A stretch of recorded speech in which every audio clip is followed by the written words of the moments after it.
Buonasera and welcome back to Brooklyn Cooking. It's dinner time. Tonight we're making a meatloaf, Especial, with a little twist. To me, a meatloaf is no more than a meatball on steroids. Even though this is organic meat and has no steroids, we'll throw some steroids in there. We're starting off with 2 pounds of chopped meat. Do what you want. You can mix some roast, some ground pork or whatever. So we need a filler. That's number one. A lot of people use breadcrumbs. That's a decent alternative. See, now that people are using these panko breadcrumbs, that's nice also. But I always like to use some old Italian bread, which you usually don't have, so I had to put a little sticker on this to don't touch. So I take the bread and I soak it in water.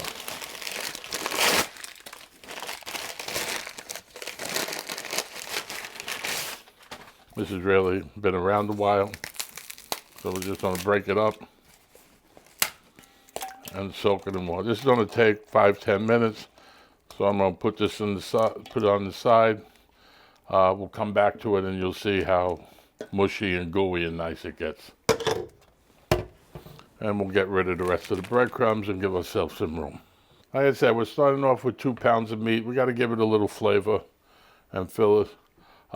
I sauteed a little onion, celery, and carrots, and we're going to add some in. We'll add a little at a time. And I also put some garlic in there. And usually I go with 1 or 2 eggs per pound. I'm going to start with just 2 eggs and see how it feels. And then the best tool is your hand.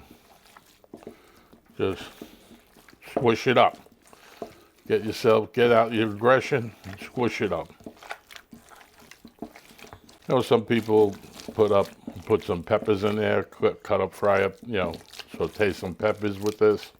I just went with mirepoix. I think I'm going to go with the other egg. I got 3 eggs to 2 pounds of meat. The bread's not in it yet. That's going to dry it up somewhat once we get to that. And we got to add some cheese. No meatballs complete without some Parmesan or Romano cheese. While we'll add it, we'll add a little salt and pepper. Not too much. Cheese is going to have a lot of salt. We're starting off with some Parmigiano Reggiano. As they say, the king of cheeses. How bad could this be? Steroids must have worked. I broke the cheese. Cheeses, as much as you like. Then we'll go to the Romano. This is Lucatelli Romano. These are my 2 favorite cheeses. Kind of go for the Romano more, a little more kick to it, but they're both magnificent. That's it on the cheese. We'll keep mixing. Okay, the bread is nice and mushy now. We don't want this hard outside part, so we want to peel that away. That's no good. Then we're going to squeeze it out. Oh, I forgot to mention, with the sauteed vegetables, make sure you let them cool before you add it to the meat. Just take out the hard stuff. This is the way my mother always used to make meatballs, always with day-old bread. I don't ever remember her using breadcrumbs, but she was unbelievable. So now this is way too wet, so we got to squeeze this out.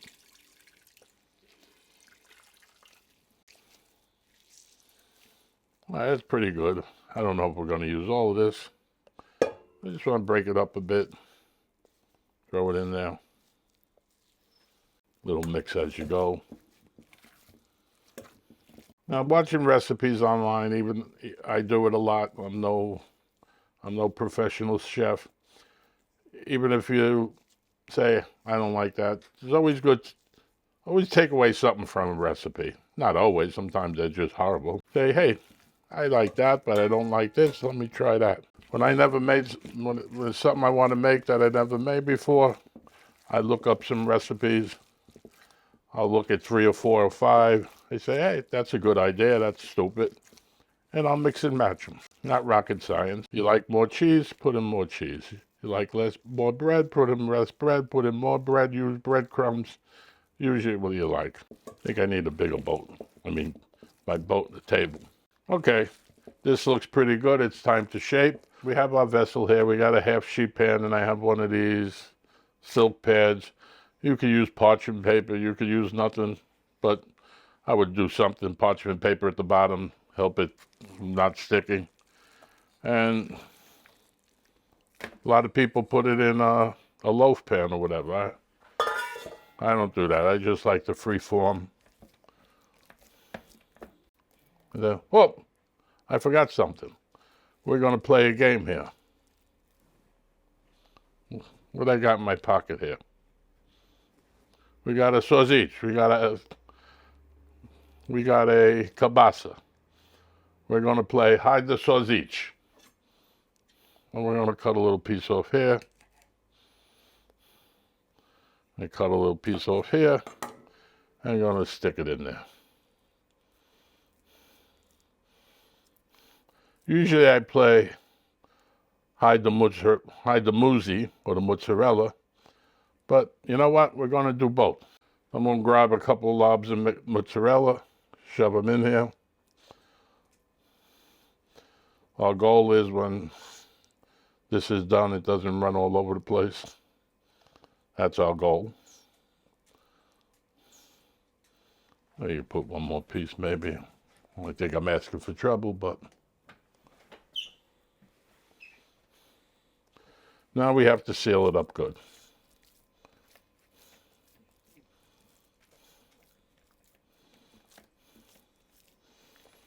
Maybe rob some from here and put it here. Just want to try to cover up all holes, make sure nothing escapes, especially the cheese. The sausage ain't going anywhere, but the cheese could run all over. Now, you think we have enough fat in this thing? We have, I think, 20% fat meat, 80-20. We got mozzarella, we got Parmesan cheese, and we have kielbasa, but can never have too much fat. So we're going to line this with some bacon. We're going to do a lattice, I hope. When we do that, we're going to pick this one up, put it down, put it up, pick this one up, and we got one without too much issue. Now we got to go the opposite way. So this got to go on top, this got to go on the bottom, this got to go on top, and then we got to complete the fence. This one goes on the bottom, this one on top. That wasn't so hard. The slob like me could do this, so could you.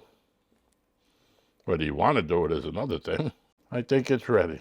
Like the dope I am, I didn't put the oven on quick enough. I want to get up to like 375, 380. I set it at 385. So we'll be back when the oven's at the right temperature. Okay, in honor of daylight savings time, we sprung ahead 50 degrees. Daylight savings time, which is actually today the start of. It's like taking the bottom part of a blanket, cutting it off, sewing to the top part of the blanket, and think you got a longer blanket. Anyway, we're going to go into the oven. I have it at 385. I don't know, 385, 375, 400. What's the difference? We should be back in 45 minutes to an hour, and it should be done. And we'll say a novena that the mozzarella didn't break through. It's been in the oven about 45, 50 minutes. I put it in the broiler for 2 minutes or so, try to crisp up the bacon a little. I took its temperature, depending where I stick it, it's between 140 and 150, which is good to go. You have all this cook. We can just get it out of here. You know, a lot of fat in the meat. There's a lot of fat in the bacon, so it just run off. We're going to clean it up a little better. It's a little too hot to cut, and we'll come back in a few minutes to cut it up.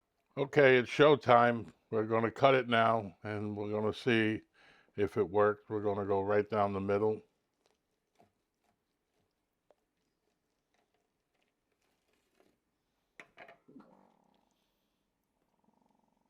Baby, look at that. Perfect. Just what we're looking for.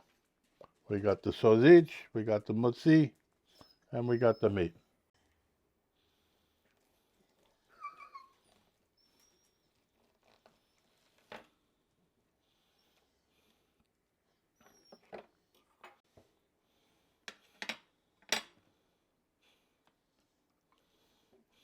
Well, it's taste test time.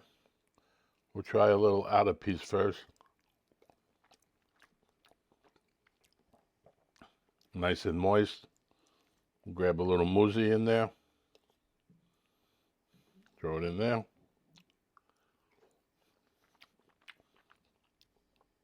In last case, a piece of sausage.